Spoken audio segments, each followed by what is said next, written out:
एक कंसर्न और होता है कि जब बच्चा बाहर जाएगा इन अ प्री स्कूल, वहाँ पे वो और बच्चों से मिलेगा। वो बच्चे किस बैकग्राउंड से आ रहे हैं, उनके पेरेंट्स कितने अवेयर थे, क्या सिखाया है, आपको नहीं पता। एंड बच्चा सीख के आएगा। I have seen in some families, बच्चे को मतलब भी नहीं पता है बट वो गाली देता है क्योंकि किसी बच्चे ने गाली दी एंड वो सीख गया। तो क्या किया जाए as a parent? Deal deal करो। क्या करेंगे, बच्चों को ककून में थोड़ी ना रख सकते हैं, एक्सपोजर तो मिलेगा। और एक्सपोजर ज़रूरी है कि नहीं है? क्या बोलोगे आप उस पेरेंट उस क्या बोलोगे आप उस बच्चे को? छोटे बच्चा है अगर, हम्म। 3 4 3 साढ़े 3 साल का बच्चा है अगर, इग्नोर, बिल्कुल इग्नोर कर दो।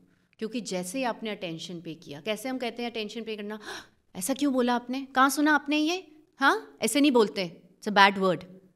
कितना अटेंशन, कितनी एनर्जी दे दी आपने उस वर्ड को, कितना इंटरेस्टिंग बना दिया आपने उस वर्ड को। अब तो वो बोलेगा। अब तो जब आप अटेंशन नहीं पे कर रहे होगे वो स्पेशली बोलेगा। तो हमें स्मार्ट होना पड़ेगा। देखो, so maybe I will just say completely ignore. तो वो मोस्ट प्रोबेबली भूल जाएगा बहुत सारे वर्ड्स के अंदर। टॉपिक चेंज कर दो। अगर आपका थोड़ा बच्चा बड़ा हो गया, इतना समझ सकता है, आपको लगता है कि मैं इग्नोर कर रही हूँ, तो उसको ये नहीं समझ आ रहा कि ये बैड वर्ड है, तो बोलो बेटा ऐसे बोलते नहीं है वैसे, इट्स अ बैड वर्ड। बस बस मैटर ऑफ फैक्ट की तरह उनको ये इन्फॉर्मेशन दे दो। क्योंकि फिर भी अगर आपका बच्चा बोल रहा है तो मतलब कि उसको पता है, फिर भी बोल रहा है ना। दे आर चिल्ड्रन यार, they are going to experiment with different words, different behaviours.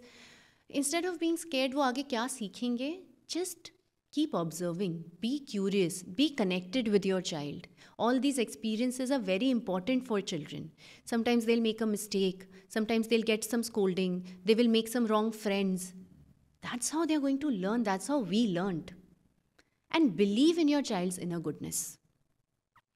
They, even if they hit, अगर 3 साढ़े 3 साल का बच्चा दूसरे बच्चे को मार के टॉय ले रहा है, तो क्या बुरा हो गया वो? हम बोलते हैं बैड बॉय, बैड गर्ल। क्यों भाई? 3 इयर्स का बच्चा ऐसे कर रहा है, हम करते हैं ऐसे, एक दूसरे को मार के उनकी चीज़ें ले लेते हैं क्या? पर हम भी 6 3 साल पे वही कर रहे थे। तो understand your child stage and development, don't जज देम। ठीक है, they are going to grow, they are learning the social behaviours. So believe in your child's inner goodness. They are going to learn values, they're going to learn what is right and wrong. Be more patient. When you believe in their inner goodness, they see their inner goodness. So by default हम सब के अंदर एक inner goodness है बिल्कुल। और हमें उसको एम्पलीफाई करना है, उसको बार बार रीइंफोर्स करना है बच्चे के अंदर कि है आपके अंदर। बिल्कुल। प्रॉब्लम यहाँ आ जाती है, जो बच्चे थोड़े डिफ़िकल्ट कैटेगरी में आ जाते हैं, है ना। डिफ़िकल्ट जैसे हम स्ट्रॉन्ग विल्ड बोलते हैं, जो बच्चे बिल्कुल बात नहीं सुनते हैं। कुछ बच्चे बड़े ईजी होते हैं, कुछ बच्चे एक जगह पे बैठते नहीं, आपको तो बिठाना है। हमारा एजुकेशन सिस्टम ही ऐसा है कि उनको बैठ के पढ़ाई करनी है। हम कहते हैं एवरी चाइल्ड लर्न्स डिफरेंटली। कुछ बच्चे तो सीखते ही तब है जब उनको थोड़ा सा आप उनको बॉडी हिलाने का चांस दो। I remember my sun was such, तो उसको कलर्स ऐसे करके सिखाती थी ना, फ्लैश कार्ड से। लोग कहते फ्लैश कार्ड दिखाओ, फ्लैश कार्ड दिखाओ कलर्स, वो कभी नहीं सीख सकता था ऐसे। मैं तो उसके लिए कलर्स के सर्कल्स बनाती थी, उसको जंप करवाती थी, और वो ऐसे सीख जाता था सेम चीज़। तो दिमाग तो कम नहीं था ना। गलत कौन था? मैं। मेरा लर्निंग स्टाइल उसको मैच नहीं कर रहा। Way of teaching. So understand your child. आपको, लेकिन समझो अगर आप एक ऐसे स्कूल में हो जहाँ पे वो रिक्वायरमेंट है, तो आपको क्या होगा, हर बार कंसिस्टेंटली कंप्लेंट्स आनी शुरू हो जाएंगी। आपका बच्चा बैठता नहीं है क्लास में, आपका बच्चा दूसरों को डिस्टर्ब करता है, आपका बच्चा घूमने लग जाता है।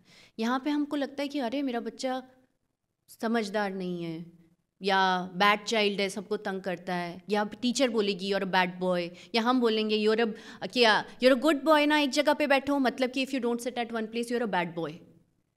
अंडरस्टैंड यार, यहाँ से तो बच्चे को हम ही सिखा रहे हैं कि आप बुरे हो, आप बैड बॉय हो, आप इमेच्योर हो, आप रिस्पॉन्सिबल नहीं हो, आप ये नहीं कर रहे हो, वो नहीं कर रहे हो। तो जो हम उनको बोल रहे हैं वो खुद के बारे में बिलीव कर रहे हैं, तो वो यही सोचेंगे ना, I am a bad boy, मैं अच्छा नहीं हूँ, मैं ऐसा ही हूँ, और वो और भी इस तरह की हरकतें करेंगे। Actually they are confused. या बिकॉज जो टीचर है वो नहीं कह रही है कि you are a bad boy क्योंकि आप बैठ नहीं रहे हो, आप बहुत बातें कर रहे हो। Whereas a parent you are saying no, you have that like greatness within you, the goodness within you, और आप उसे याद दिला रहे हो कि नहीं, इट्स ओके। हाँ, आई तो टेक दिस किसकी वन बात? Step forward please. कि अब आपको तो स्कूल में भेजना ही है, और हाँ, टीचर वो बोल ही रही है। अब बोलेंगी। आप क्या करो? आप तो फंसे हुए हो उस सिचुएशन में, सब जानते हुए भी। तो आप एक तो टीचर के सामने be in your child's team while understanding the teacher, कि हाँ I know ma'am this is I know, अच्छा वो नहीं बैठता, हाँ मैम अभी वो 3 इयर्स का ही है ना, या हाँ मैम अभी सीख रहा है, पता है पहले से बेटर हो गया है, और बिल्कुल हाँ मुश्किल हो जाता है और बच्चों के लिए स्टेज पे भी मुश्किल हो जाता है, but he is working on it, we are working on it, है ना। हमने उनकी भी बात सुन ली, हमने अपने बच्चे को भी नहीं बोला कुछ इस तरह से, पहली बात इन फ्रंट ऑफ द टीचर। फिर जब हम घर आ रहे हैं या हम अपने बच्चे के साथ हैं तो, और वो स्कूल से आते हैं वो बोलते हैं कोई बात होती है मैम ने बोल दिया, या हम तो हम बोल सकते हैं हाँ एक जगह नहीं बैठा जाता ना आपसे, मुश्किल लगता है ना आपको, आई नो बेटा लगता है, आई नो, बट आप बैठ सकते हो, थोड़ी थोड़ी देर में अगर उठते हो ना तो ऐसे ऐसे करके फिर बैठ जाया करो, जस्ट हेल्प देम। घर पे भी उनको ट्राई करो कि जब वो एक जगह बैठते हैं फिर आप उनको बोलो, जैसे ऑनलाइन क्लासेस होती थी, मेरा बच्चा बहुत छोटा था, कोविड में ऑनलाइन क्लासेस शुरू हो गई थी, तो उस टाइम पे हम लोग मेरे वो तो बैठ ही नहीं पाता था एक जगह, और टीचर सारी बोलती थी सिट प्रॉपरली, मैं सोचती थी क्यों, कैसे, how are these children suppose to sit in front of the laptop like this the whole time. So I would just give him an chance. मुझे दिखता था कि अब वो ना सुन नहीं रहा, इधर उधर रो रहा है, तो मैं कहती थी जाओ कमरे का राउंड लगा के आओ, जाओ वहाँ से पानी की बॉटल लेके आओ, पानी पी के आओ, अच्छा वो मेरे लिए लेके आओ।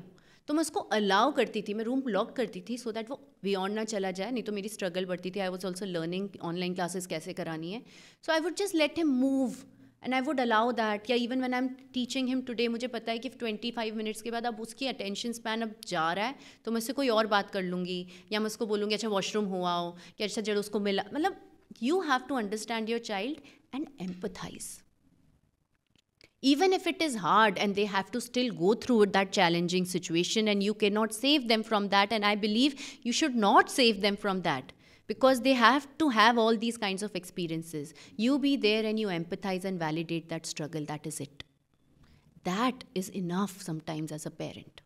कि आप समझ पा रहे हो कि उसका चैलेंज क्या है, आप ब्लेम कर रहे हो कि समझ रहे हो, आप समझा रहे हो कि समझ रहे हो, आप ये बोलते हो कि बेटा आपको समझना चाहिए, मैम कह रही है उनको बिठाना ज़रूरी है सारे बच्चों को, आपको बैठना पड़ेगा, आप बैठते क्यों नहीं हो बेटा, आप एक जगह बैठोगे फिर मैम गुस्सा नहीं करेंगी, आप भी समझो, तो आप समझा रहे हो, आप उनको समझ रहे हो। जब आप उनको समझ रहे हो तो आपके वर्ड्स इस तरह से आएंगे कि बेटा आई नो आपसे बैठा नहीं जाता, मुश्किल लगता है, बॉडी का हिलने का मन करता है, ऐसा हो जाता है बेटा, आई नो, पर आप थोड़ा सा ट्राई किया करो, फिर थोड़ा सा घूम लिया करो, फिर आप ट्राई किया करो, आप बैठ सकते हो बेटा। और कभी कभी अरे ये तो देखो कितने अच्छे से बैठ जाता है अब, तो आपको जब अपॉर्चुनिटी मिले उस चीज़ को हाईलाइट करो, प्रेस करो, और मैं तो कहूँगी उसको इशू बनाओ ही मत, because your child is beyond that. School की कुछ बातें हैं, एक बार हो गई, ख़त्म करो, आगे बढ़ो। कभी कभी हम पेरेंट्स उसी बात को अटक के बैठ जाते हैं, पापा आए, पता आज मैम ऐसा बोल रही थी, इसने ऐसे मारा किसी को, दादी आई, इसने आज उसको ऐसे किया, और बच्चा वही है सुन रहा है, हम उसी बात को बोलते जाते हैं। आगे बढ़ो। इज़ लाइक कि मैंने ऐसा क्या गुनाह कर दिया कि सब लोग मेरे पीछे पड़े हुए हैं। सोचो ना, साइज तो देखो बच्चों का ऐसे देखते रहते हैं पूरा टाइम वो हमें, और हम भी कौन है ये? हाँ, so understand your child, empathise with them, you don't have to solve everything. I also feel कि अगली बार ना आप जब पीटीएम में जाओगे अपने बच्चे के लिए स्कूल में, share the link of this podcast कि मैम ये आपके लिए देखना, इसमें कुछ यहाँ से लेके यहाँ तक का देखो, यहाँ तक ये देखना पक्का, मैंने आपके बारे में बात करी है। Oh God. But such important things. Now teachers are, I'm glad that things are changing now and people are becoming more aware. Yeah, I mean, teachers are there. उनके पास वो qualification होंगी जो होनी चाहिए to be a teacher, but ये angle बहुत ज़रूरी है जो शायद उनके करिकुलम में कवर हुआ होगा, लेकिन है। चलो मुझे पता है मिसिंग है, okay, because I take this programme, positive parent coach programme में सर्टिफाई करती हूँ, it's a private certification course of 2 months। बहुत टीचर्स आते हैं, बहुत स्कूल प्रोफेशनल्स आते हैं, और बहुत बार ऐसी बातें होती हैं कि जो हमारा प्रोग्राम था उसमें ये एस्पेक्ट मिसिंग है, to understand that all children are different, that they might not, मतलब I don't know, there is some emotional brain वाला जो पार्ट है ना बच्चों का, वो कहीं ना कहीं अभी तक तो मिसिंग है, जो मुझे उनसे पता चल रहा है, मैंने खुद नहीं देखा है।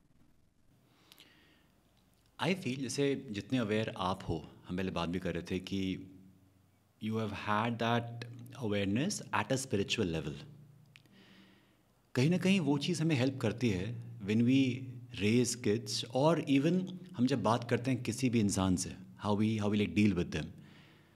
मुझे लगता है कि एक इंसान एक टीचर बन गया, I am not like questioning them, just observing कि कई बार लोग अवेयर नहीं होते हैं, एंड उनके ट्रॉमास, उनका जो पैटर्न है वो पास ऑन हो जाता है उस बच्चे के ऊपर. That's why I don't send my kid to a school कि नहीं, बट आई नो इट कि वो शायद ये तो विधि का विधान है. ऐसा है क्या? विधि का विधान. स्पिरिचुअल एस्पेक्ट में जब आप बात करते हैं तो ये मैं बात सारे पेरेंट्स को बोलना चाहूँगी that we can not control everything और every experience that our child is going to have, no matter what age, and as the child grows हमारा कंट्रोल और कम ही होता जा रहा है. So there will be times your child will be bullied by the teacher, by the friends. There will be situations when they are going to take a wrong decision and get in trouble. है ना, ये सारी situations होंगी. हमें डर लगता है इन चीज़ों से कि यार मेरा बच्चा, लेकिन हमें ये समझना पड़ेगा कि कुछ experiences वो इस लाइफ टाइम में लेने आए हैं. सोल कॉन्ट्रैक्ट होता है हमारा, हम खुद अपनी सोल का कॉन्ट्रैक्ट करते हैं कि ये चैलेंजेस मुझे इस लाइफ टाइम में देखने हैं to grow. Challenges are here to grow. हम अपने फेलियर्स से ज़्यादा सीखते हैं, अपनी सक्सेस से कम सीखते हैं. तो जब आपके बच्चे इस डिफ़िकल्ट सिचुएशन में जाएं, आप कितना, चलो अभी होम स्कूलिंग कर लो, कब तक करेंगे, आगे तो बढ़ना ही है. तो आज नहीं तो कल हमको ये एक्सेप्ट करना पड़ेगा that my child is going to have some experiences which will make him uncomfortable, and because of that it will make me uncomfortable, but it is for his growth और her growth. I can just be there, I have to be patient, and I have to be present. I can empathize and be there, and I'll have to let that child go through that and learn and grow. आप अपने बच्चों को देखो, आप अपनी life देखो. हर stage पे जब हमको कोई प्रॉब्लम आई, हम अब थोड़ी देर पहले अपने बचपन की भी अभी बात कर रहे थे, हर स्टेज पे जहाँ आपने स्कूल में भी एक्सपीरियंसेस लिए, जो कुछ भी लिए, whatever you are today, aren't you made of that? Absolutely. वो चैलेंजेस ने भी पार्ट प्ले किया ना हमारे ग्रोथ में. तो हमारे बच्चों के लिए भी है वो. Be open to it. अगर हम हर मिस्टेक, हर चीज़ से डर जाएंगे तो हमारे बच्चे भी डर जाएंगे. जब हम बोलेंगे हाँ बेटा हो जाती है गलती, अब इसको फेस करना पड़ेगा, करना ही पड़ेगा, कुछ नहीं होता, मैं आपके साथ खड़ा हूँ, करेंगे, let's see, will come out of it. क्या ये एटीट्यूड है आपका? तो यही एटीट्यूड से हमारा बच्चा आगे अपनी लाइफ को देखेगा, अपनी गलतियों को देखेगा. पर हम सोचेंगे वो ये भी ना हो जाए, ये भी ना हो जाए, ओ गॉड मैम ने ऐसे कह दिया, ओ गॉड आपको ये प्रॉब्लम हो गया, आपने ऐसे कैसे कर दिया. तो वो अपनी गलतियों में ऐसे ही देखेंगे अपने आप को. कैसे हमारा ये पार्ट है कि हम कैसे लाइफ को देख रहे हैं. We'll have to surrender, we'll have to remember that we can't